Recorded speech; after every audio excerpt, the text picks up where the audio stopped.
Hello everyone, how are you all doing? Welcome back to Man City Unplugged, your very own Man City fan channel. I hope you all are enjoying a gorgeous weekend. And since it's the weekend, there's not much transfer stuff that is going on. The transfer news over this weekend have been a little bit slow, not many stories moving around. But what I've decided is we'll look at the dilemma surrounding Eric Garcia. Please get down in the comments below and let me know. Do you think Eric Garcia will stay at the club this season or will he leave? And what's your opinion on it? Do you want him to stay in the club? Do you see that potential in him? Or do you just think that now we have got Nathan Ake, so we could just afford to leave him? I mean, let him go to Barcelona and maybe we can groom someone like a Taylor Harwood Bellis and promote him to the first team. What do you think? I mean, first of all, when Eric Garcia came to Man City, I think it was 2 years ago from La Masia, I was a bit surprised, and as was evident in the articles also at that time, because he was La Masia's brightest prospect in many years, and he is said to be someone who was thought of replacing a Gerard Piqué in Barcelona. He was said to be the most shining star in what was seen as a disastrous couple of years for La Masia. La Masia hasn't seen the glory days for I think a decade now. It has been attributed to many policies, but Eric Garcia was seen as a shining light from there, and it had surprised many people that Barcelona let him go so easily. And now I think, especially based on the performances which he had shown in the past few matches since the restart, I think we should hold on to Eric Garcia. The guy is just 19, and the tactical nous is showing the understanding of the game, the way he compensates for his lack of pace in his positional sense, the way he never put a foot wrong in the 9 or 10 games which he started since the restart. He did not put a foot down. The number of his errors leading directly to goals have been zero. So you can see, for such a young man who is so composed, I mean, even when late on in games when Otamendi came to partner him and Laporte was substituted, it seemed like Eric Garcia was the senior partner of the two. It always seemed that Otamendi's mistakes would give away goals than Eric Garcia's. Same thing with John Stones. So Eric Garcia, for me, we should keep him and we should give him more chances.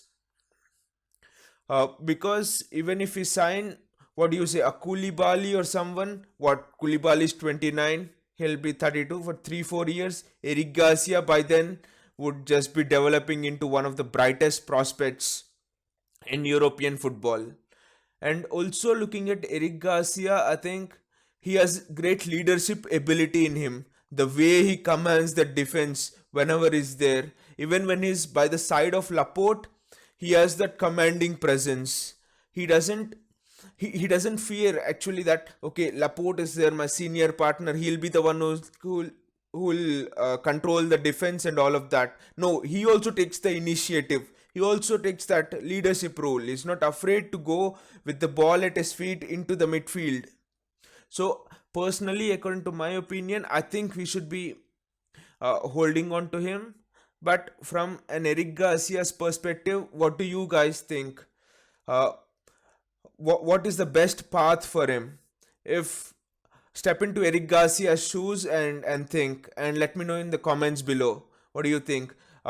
For me, if I would step into Eric Garcia's shoes and think, I would be thinking that Pep Guardiola's contract runs down in a year's time, and now Barcelona is in a disastrous position. Even Lionel Messi hasn't renewed his contract, so there is uncertainty. There is uncertainty over where Barcelona will go. The coaching methods and the style in Barcelona is not what was attributed to when Pep Guardiola was there, when Tito Villanova was there, or when even a Luis Enrique was there. No, it has declined drastically. That Barcelona is not recognizable now. So, and here you have Manchester City, a team that is playing football with passion, with panache, with that frightening freedom where it can go on and destroy any European team, any team in the world for that matter. So where do you want to grow yourself? Because these are the formative years for Eric Garcia. The decision he takes now would really reflect on where his career would go, because he could go to Barcelona, and the next 3-4 years you never know. They, those years at Barcelona would maybe scar him. The style of play at Barcelona might become too defensive, and Eric Garcia would not grow as much as he would have expected to realize his potential. So, for Eric Garcia, the best decision would be to stay this season at Man City and see how it goes, and see what are Pep Guardiola's and Man City's plans for him. Whether they see him as an integral part of the team, or whether they see him just as a substitute, or what do they expect of him, and see where Pep Guardiola also goes next. Will he renew the contract with Man City, or where will he go next? I think all those factors Eric Garcia can consider, and for now I think if I was Eric Garcia, I would stay now at Man City, because that is the best thing for him. And also City's FFP ban has been overturned and all of that. So the most certain place where Eric Garcia can find now is City. It is a place that holds the most promise for him, the place that really gives him confidence, gives him assurities, rather than going into an uncertain environment. Because as a young player, if you go into an uncertain environment, I think that could really dampen your chances, and we have seen it happen to many players. Uh, so if I was Eric Garcia, I'll just stay here for this season and see how it goes. And also, I think Eric Garcia is that fourth choice centre back now for City. Laporte, City will surely sign either Khalidou Koulibaly or Diego Carlos. Koulibaly will come on to next. The third is Nathan Ake, whose deal will be concluded in the next few days. And the fourth should be Eric Garcia. And it is evident that he belongs at this level, seeing his performances since the restart.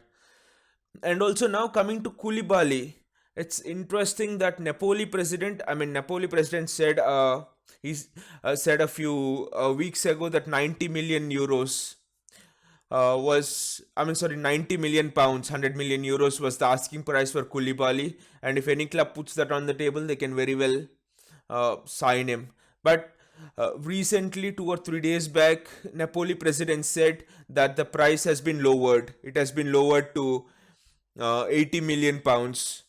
But I think 80 million pounds is also a lot for City. City would not be going for it, because for Harry Maguire also I think it was 80 million pounds and we pulled out. And for Virgil van Dijk, of course, it's coming out now that Virgil van Dijk wanted to join Liverpool, even though City were prepared to offer him that money. But I think City will not pay 80 million pounds. I think City would be looking to pay that 70-75 million pounds. So I think, like we were discussing in the previous videos, Diego Carlos would be a much better option at around about 65-70 million pounds. And again, he's 27. He'll give us 2 more years over Koulibaly. But again, it depends on how City view this situation, because the last 2 times they didn't sign central defenders. Van Dijk and Harry Maguire, they potentially had to face the repercussions of it, especially this season, unable to sign Vincent Kompany replacement, and that was the main reason for defensive failings and the failure to defend our title.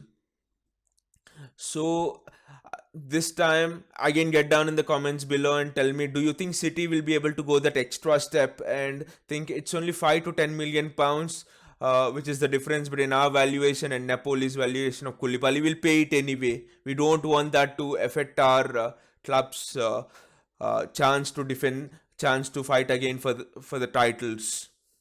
Or do they think Diego Carlos is really good enough to come in? He might not be the finished article as Koulibaly, but in a year's time or so, he will be that. Now, do they have that confidence in him? This is a tricky prospect, I would say, for City.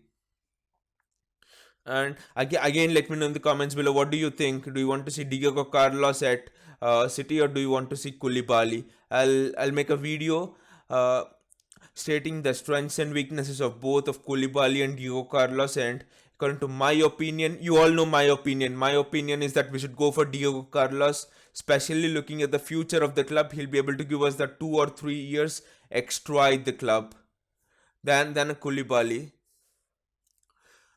And I think these and both of these were pretty much the most important transfer news of the day. Like I said, there hasn't been much movement in the transfer stories, and I hope you all guys are having a good time listening to this content.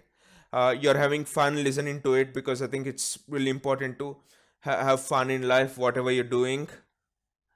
So if you're really liking the content, just give a like to the video, and also do click on the subscribe button and the bell icon so that you get updates whenever I upload a new video. And again, I'll be coming back in front of you tomorrow with some new Man City transfer updates and transfer stories, and also stories related to players which I think we should sign, which City should go for in order to provide a much greater title challenge. And thank you so much, and have a nice day. See you then.